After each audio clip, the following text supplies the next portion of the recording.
मित्रांनो, काल 31 डिसेंबर होता, तुम्ही बघितलं असेल. आणि आपला युवा कुठे चालला आहे ते मला सांगायचं होतं तुम्हाला.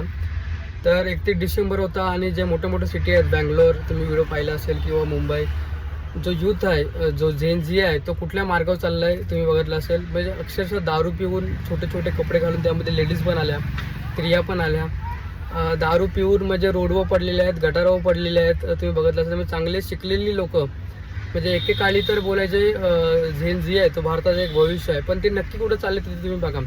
त्या स्त्रिया पण, जर तुम्ही बँगलोरचे व्हिडिओ पाहिले असतील तर त्या मुली आहेत, त्या मुली अक्षरशः दारू पिऊन रोडवर इकडे तिकडे पडलेत आणि छोटे छोटे कपडे घालून पूर्ण उघडे झालेले आहेत.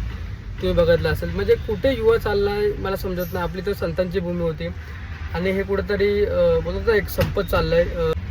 आणि मित्रांनो, खास करून ह्या ज्या युवामध्ये ज्या स्त्रिया आहेत, ज्या मुली आहेत, आपण बघा ना, एकेकाळी म्हणजे आपण त्यांना लक्ष्मी बोला किंवा सरस्वती बोला किंवा एक दुर्गा माता बोला, यांच्या आपण प्रतीक मानायचो, पण तसं त्या मुली राहिलेत का?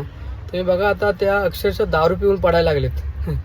म्हणजे आपण अहिल्याबाई होलकरच्या गोष्टी बोलायचो. म्हणजे स्त्रिया कशा होत्या पहिल्या, अहिल्याबाई होलकर बोला, सावित्रीबाई फुले बोला, किंवा आपल्या लक्ष्मीबाई बोला, ज्या देशासाठी लढणार होत्या. आणि आज त्या स्त्रिया कुठे दारू पिऊन पडायला लागल्यात. म्हणजे याच्यामध्ये मुलं पण आली, मुलं पण काही वेगळं नाहीत, पण ज्या मुली पण अशा गोष्टी करायला लागलेत, तर खूप समाज वेगळा व्हायला लागला आहे.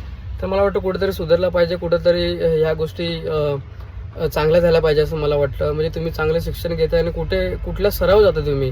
31 डिसेंबर म्हणजे काय दारू पियाचा दिवस आहे का? काय समजणं झालं आहे. तुम्हाला काय वाटतं याबद्दल तुम्ही पण जरा कमेंट करा, सांगा, शेअर करा. आणि समजू दे आपल्याला युवाला की आपला युवा कुठं चालला, आपला समाज नक्की कुठं चालला.